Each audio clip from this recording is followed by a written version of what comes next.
It was only 2 weeks ago, but at this point, it feels like 2 years, 20 years even emotionally, that we had a president in Joe Biden who, when a disaster happened, we felt safe. We felt there would be a sufficient response. We felt like there would be accountability. We felt like it was being taken seriously. That is clearly not the case now, because Donald Trump is behind the seal of the presidency, embarrassing our country and making it so difficult for the families of the victims who lost their lives in a crash last night, even more devastated than they should have to be today. Because Donald Trump gave a press conference that is very difficult to watch in response to what was a horrific event in Washington last night. It was terrible. It is one of the worst press conferences I've ever seen Donald Trump deliver, and it is just painful. And we're going to get into it because the disgusting statements he made, they have to be called out. And we're going to start with this clip right here. But in the warm embrace of a loving God, we do not know what led to this crash, but we have some very strong opinions and ideas, and I think we'll probably state those opinions now. Because over the years I've watched as things like this happen, and they say, well, we're always investigating, and then the investigation 3 years later, they announce it. We think we have some pretty good ideas, but we'll find out how this disaster occurred, and we'll ensure that nothing like this ever happens again. This is who we have as president now. Someone who does not care about making sure he has his facts straight.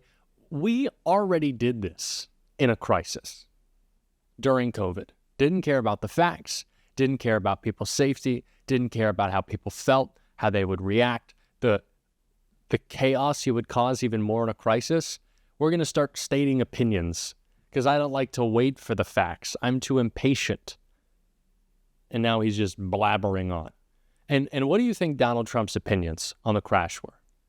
Why do you think he thinks this accident happened, this horrific and devastating accident? I'm sure you can guess. It's everyone else's fault but his. And he started right here. This was a job that had to be superior intelligence, and we didn't really have that, and we had it. And then when I left office and Biden took over, he changed them back to lower than ever before. I put safety first. Obama, Biden, and the Democrats put policy first. And they put politics at a level that nobody's ever seen, because this was the lowest level. Their policy was horrible, and their politics was even worse. So as you know, last week, long before the crash, I signed an executive order restoring our highest standards for air traffic controllers and other important jobs throughout the country. So it was very interesting. About a week ago, almost upon entering office, I signed something last week that was an executive order, very powerful, on restoring the highest standards of air traffic controllers and others, by the way. Blaming Joe Biden. Because why not? Why not open it up with blaming Joe Biden? Still, the only thing on Donald Trump's mind is blaming someone else, finding someone else to attack, finding someone else to get angry with, finding someone else to shift the blame onto. That is all he can do. That is all that ever goes through his mind. It is sickening. And as you'd expect, it got even worse because Donald Trump decided, again, in a moment of crisis, people have lost their lives. People have lost their family members. There was a devastating clip shared from a local outlet in either Washington or Virginia last night of a man waiting at the airport for his wife, saying, I hope someone's pulling her out of a river right now. How do you think that guy feels right now, listening to his president say, we're going to start stating opinions, and it's Joe Biden's fault? Do you think that brings him any comfort? No. It's despicable. And of course, Donald Trump had to get even more political with it. So he started going after DEI and Pete Buttigieg. It's horrible. You can't have regular people doing that job. They won't be able to do it.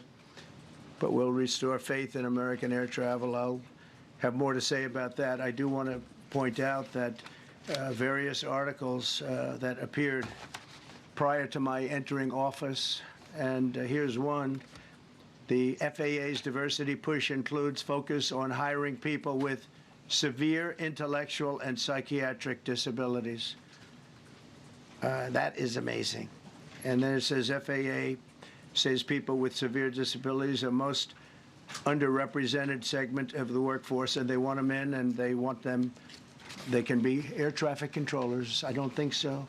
This was in January 14th, so that was a week before I entered office. They put a big push to put diversity into the FAA's program. And I assume maybe this is the reason. The FAA, which is overseen by Secretary Pete Buttigieg, a real winner. That guy's a real winner. Do you know how badly everything's run since he's run this Department of Transportation? He's a disaster. He was a disaster as a mayor. He ran his city into the ground, and he's a disaster now. He's just got a good line of bullshit. The Department of Transportation is government agency charged with regulating civil aviation. Well, he runs it, 45,000 people, and he's run it right into the ground with his diversity. So I had to say that it's terrible. Then it's...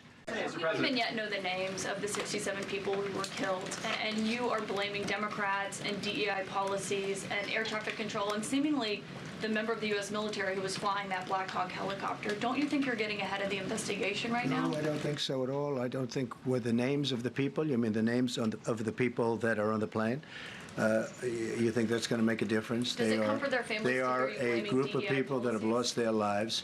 If you want a list of the names, we can give you that. We'll be giving that very soon. We're in coordination with American Airlines. We're in coordination very strongly, obviously, with the military.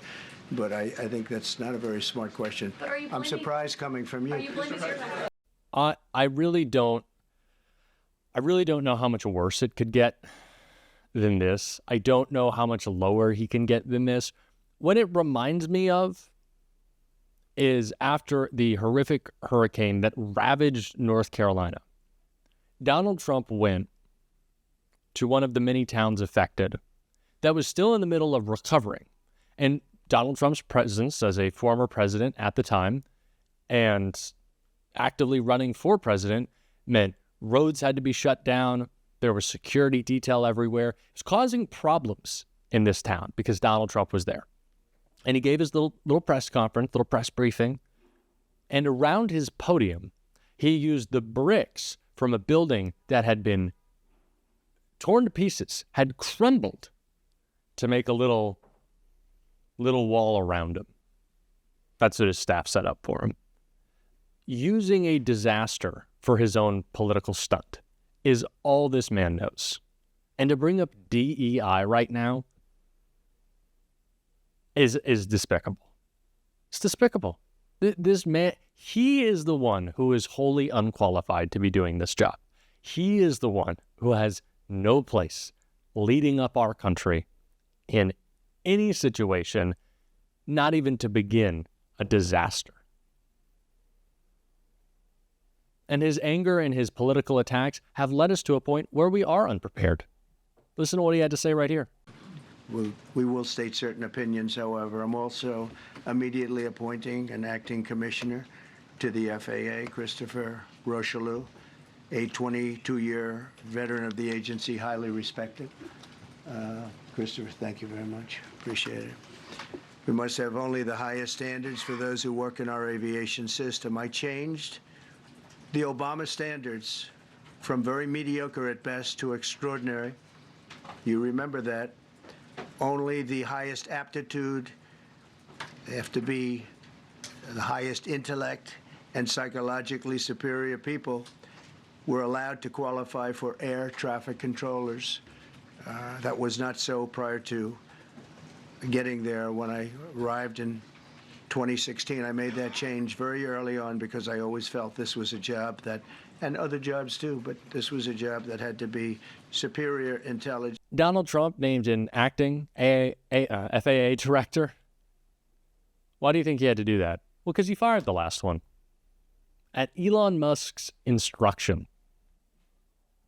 Fired him, got rid of him, as he has been purging our government of people who oversee waste, fraud, abuse, mismanagement, so he can install his own people. And he's blaming Joe Biden. He's blaming DEI.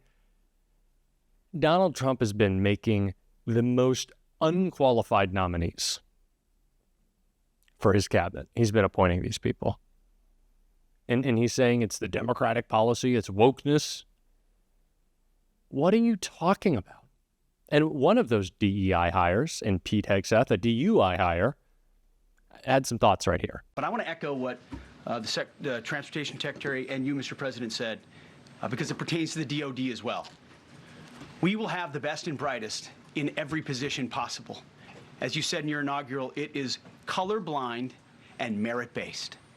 The best leaders possible, whether it's flying Black Hawks and flying airplanes, leading platoons, or in government. The era of DEI is gone at the Defense Department, and we need the best and brightest, whether it's in our air traffic control, or whether it's in our generals, or whether it's throughout government. So thank you for your leadership and courage on that, sir, and we'll stand by you on it. Thank you. He has no response other than anger and rage. Fear-mongering, it's gross. It's painful. It's hard. We are in a crisis, and he doesn't not bring comfort, he brings chaos. And we got 4 more years of this. And we got to call it out. People think they voted for lower prices. They voted for this. We got to let them know. It's heartbreaking. It really is. And I'm going to bring as many updates as I can. I promise. That one was a tough one to watch. I know I'm a little down, but I feel sick. This is a new low. We got to call them out. And we're going to every day here. And until next time, I will see you soon.